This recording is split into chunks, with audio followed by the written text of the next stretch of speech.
my money? Get this money. Where's the money? How much money we talking? Get me some money. Right. Hello, everyone. Back again here with Shannon. I'm live from Arizona and here with money mindset coach and BFF Shannon. Today we're going to be talking about the affordability trap. Shannon, what's coming up for you when you hear that? Well, what's coming up for me initially is like, you're like, live from Arizona. And no one ever says, live from New Jersey. No one ever says that. No one ever fucking says that. Okay. You could start a live from New Jersey I'm not doing that. I'm not doing that. I'm not acting like I'm thrilled that I'm live from New Jersey right now. Okay. Maybe if I was in a resort, yes, or something of the sort, but no, I'm not. But I'm really glad that we're talking about this, the affordability trap, because when you mentioned this topic, I was like, I had just finished watching someone on YouTube. She's a beauty influencer. I love watching beauty influencers. Like, I just think it's just, everything is so fabulous and glamorous, and I love it. And so this particular beauty influencer is in her 30s. And I just, I was watching her and all the stuff that she had purchased. She's beauty, she's lifestyle. And I'm like, I love all the ages, right? So this one is in her 30s. And she had mentioned that when she was in her 20s, after she finished college, she had to move back home. She said her life was a mess. It was like she couldn't get herself sorted out. She was broke. So she moved back in with her parents. She left the city that she was living in, that she went to college, and she moved back home to another state, another city. And she said that that was exactly what she needed to do. She needed to do that because she was like, I didn't have any money. I was unsettled, and I couldn't continue to pretend that I could live this lifestyle that I was living, in another city, trying to struggle to pay rent, struggle to buy food, struggle to maintain, when I could just quite simply go home and not attach all the shame that we tend to put on young adults, right, when they have to move back home for whatever reason. She said, I simply couldn't afford to live on my own. And what I loved about this, and I honed in on this immediately, because I thought it's so fascinating that here's this person who was in her 20s and was ashamed to move back home. First of all, I want everyone to know if your parents were able to move out on their own in their 20s, it ain't the same time, friends. It is not the same time. Like, you cannot afford to live on your own in your 20s. That's normal. It's not what we've seen over the years, over the generations, but right now, it is very difficult, especially if you're in a high cost of living area, to get your own place when you're right out of school. Like, it's crazy. And I find it so just disheartening for young people to feel like, oh, I should do what my parents did. I have no expectations that my kids should follow that same roadmap, because times are not the same. The economy is not the same. What I could afford then, they most likely couldn't afford it now if I were not there to help them. Mm-hmm. And it's not because they're lazy. It's not because they're not ambitious. It's not because they're not doing what they're supposed to do. The economy has changed. So what is affordability? What was affordable for me in my 20s is not going to be what's affordable for them in their 20s. And it's quite simply that. Inflation is nuts. But what I found so fascinating is that here she was telling people, she's like in her early 30s, I think, telling people, hey, don't feel ashamed if you have to move back home. Don't feel ashamed if you need to get the support. What I found so fascinating is that there are people, I have clients and people that I know who are in their 40s and 50s who are living on their own, have a mortgage, have cars, have children, and their parents are funding their lifestyles. Their parents are supporting them. So yeah, they don't have the outward appearance of being dependent on their parents because they're not living in their parents' house or in their basement or what have you. But they're getting a monthly stipend from their parents, right? So they are still living this life to the outsider looks like, oh, wow, man, they're able to do this on their own. When in actuality, they're either boomer parents or silent generation parent or whatever is funding their lifestyle. And I think it's just, you're creating such a disservice for folks when they think that, oh, I can't afford it. That is a reflection on me and for what I'm either not doing or should be doing, and everybody else has managed to do it. So I just think that's it's so important that she said that. And that she also said that she's moving into a new apartment. And she had to make it very clear to the folks that were following her that she had a budget. And she's like, I have a budget, folks. Like, I know you see me with all this glam and this fabulous stuff, but she's like, I too have a budget. And there's a point where she was like, you know, she didn't say what the dollar amount was, but she was like, I wasn't going to spend over X amount of dollars to live in this particular apartment. She was like, there's no way I was going to do it. She's like, I have a budget. And she was very clear that they too should have a budget. And it's just so important for people to look beyond just what they see on the exterior. Like, they were all surprised in the comments. You have a budget? You have a budget? It's like, yeah, she has a budget. Of course she has a budget. But when you see somebody who's spending on all of these things, you think that, hey, she just has unlimited funds. But what's really important, what I can see behind the curtain is, no, she's spending on the things that are important to her, what she values, and that looks like an unlimited budget to the outside world.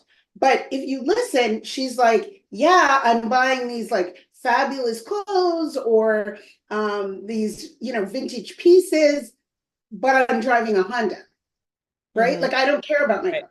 I'm not out there in some luxury vehicle. So it's like, yes, you have to pay attention. That's what affordability means to her. She can afford the things that she values, and she makes it a point to focus on those things. And she doesn't focus on the things that aren't as important to her, that she doesn't care about, which allows her to have more room to spend on the things that are important to her and that she values.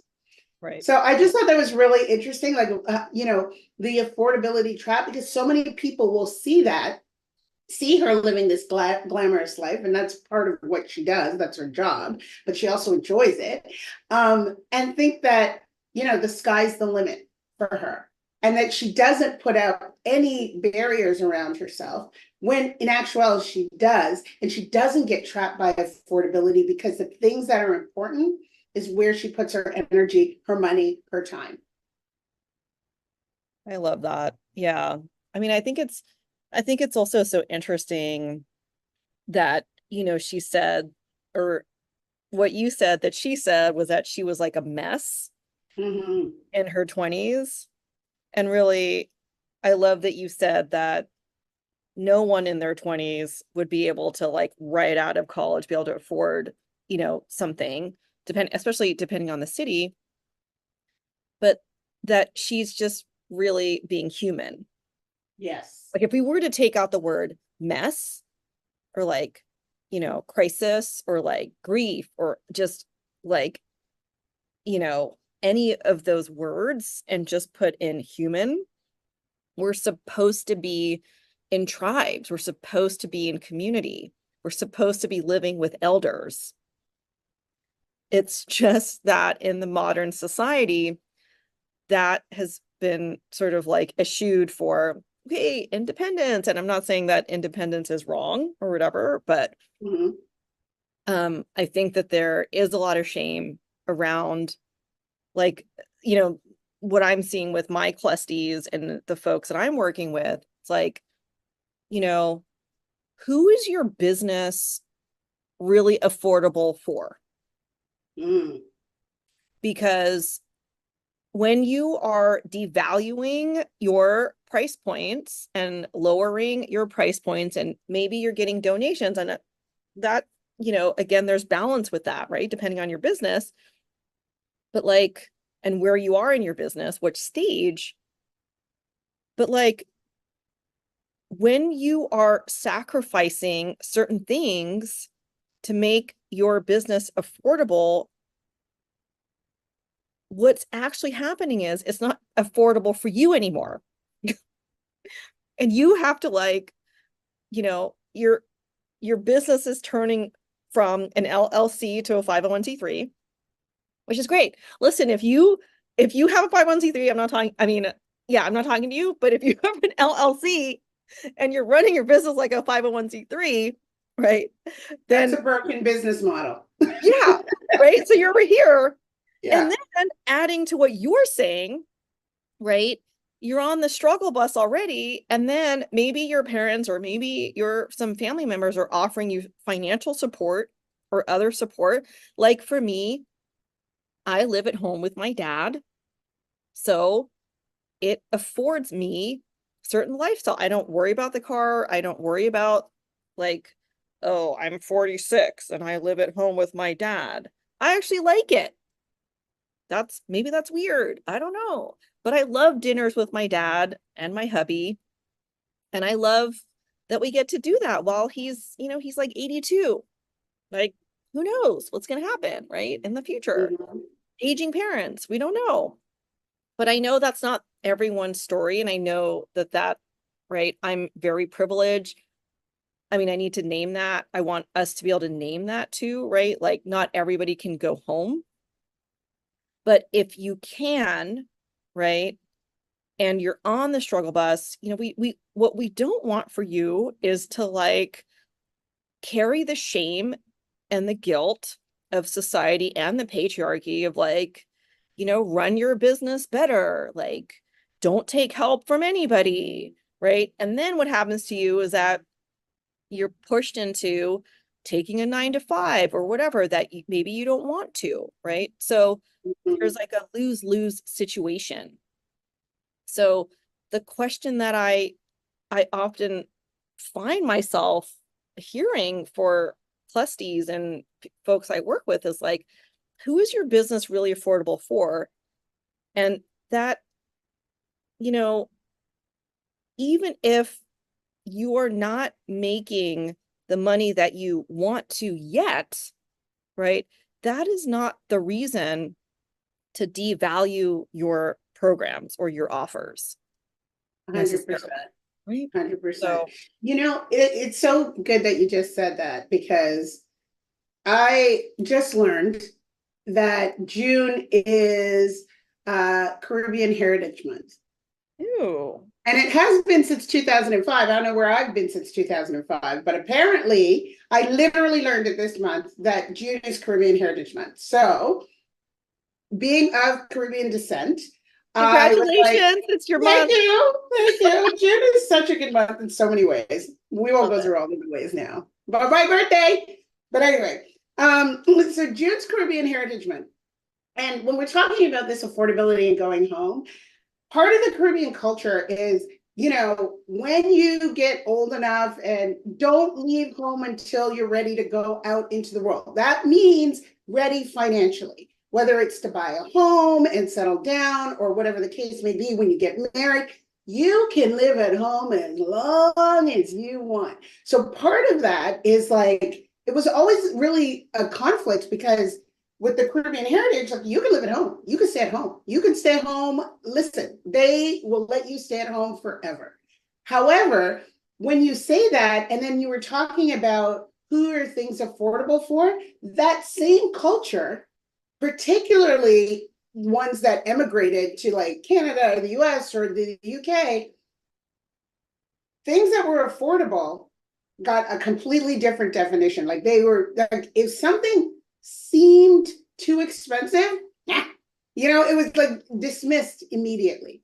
Immediately dismissed. Like, someone's trying to rip you off. That's a rip off. That, you don't need it. You can do something else. And I mean, part of that is like the immigrant experience, right? Like, you've got to figure it out. You don't have access to funds, but you got to be so careful when you're raised in that environment to think that the entire world looks at everything the same way. Right. So that it ends up being that situation where you're almost lowering the prices, devaluing what you're offering to make it affordable through the lens, right, of all of those folks who are like, oh, that's too expensive. Too expensive for whom? Because like you said, it ends up impacting your life. Right. It ends up impacting your life. And now, like, what was an LLC is being run like a 501(c)(3) by default or by accident, I should say. Like, Yeah. yeah. Who does that benefit? Exactly. And it's not to say, right? It's not to say, you can't have, an entry point price point, a mid-tier price point, and a higher tier price point. We're not saying that, right? We're just saying don't take all your shit and like shove it down into like entry level / negative. Exactly. And that the tier structure that you're saying is exactly what we were talking about at the very beginning. The 20-year-old may not, should not expect to get tier 1. They, come on. You may not have amassed the funds, the resources, the money, whatever, to afford tier 1. But tier 3 is there and is equally as accessible for you. Right. It's equally as beneficial, and it will provide you with what you need at that stage in life. And I'm not just saying it's based on age, but like say in this particular example that we're discussing, that is exactly what you need at 20. Right? And it's like when I'm talking to people about their financial journey, sometimes what you're doing at 20 is not going to be the same as someone who's been doing it for 30 years and now they're at 50. It doesn't work that way, and nor should you expect it to. So good. And that's okay. And that's okay. Mm-hmm. Yeah. That makes so much sense. Shall we wrap up? Well, I do want to ask you one quick thing just to answer. We have notoriously can go on for like hours, everybody. I know she's being really good by saying, should we wrap up? She's like, shut up, because we can keep talking forever, which is okay. All right. So whatever. Okay. But what do you think is the ultimate result of the affordability trap? If you could narrow it down to like one thing. Yeah, it's no result. Right? Wow. I mean, right? Like there are results that you want for your business, right? Like, 100K or, we're not, you don't have the financial goal, more clients, da, da, da, da. But the affordability trap is no result for no one, everyone. There's no result for you, for your business. There's no, right? Because when you're shrinking and you're in that sort of lower, you're not really getting the folks that you want necessarily either. Yeah. Right. And so that's true. So you literally, it's not helping anybody. That's who you're attracting to. Yeah. So what's your one word? Well, shit, you stumped me on that one. I don't even know if I have one. I'm sure you do. No results. No, I agree. I have to agree with you because you're playing so small. Because it's your lack of confidence. Right. Which just really impacts everything, right? But it's your lack of confidence. So you don't believe. It's really disbelief in the fact that you can create what it is that you want to create. And so when you're cheaping it out on your programs and you're offering, something for next to nothing, and then you're resentful because you're burnt out and, it's difficult for people to get the results because you can barely show up because you're exhausted, because you're broke, because you're struggling, and you're transferring all that shit energy to them. Yeah. You end up with 0 results. You're absolutely right. Well, that's a high note. On that note, see you next Tuesday. Come back for more. But yeah, let's turn it around, right? So let's turn it around, right? So like if I'm looking at Shannon and she's showing up and she's valuing herself, she's valuing her offer, she's got entry point, midpoint, top tier point, whatever. And I'm like, wow, wherever I am, 20s, 30s, 40s, 50s, 60s, I'm interested in that. I might jump in on her low tier or entry point tier, right? Then I can really see what's possible for me in her. She's not shrinking down. She values herself, her business, her LLC, not 501c3, enough to have these different tiers, and she's showing up with confidence, belief, results. I can see what's possible for me in her journey. So then I'm going to show up. I mean, and this is actually kind of like a backstory of our friendship. It's kind of what we do for each other. Right. Like, what the fuck are you doing with your business? Oh shit.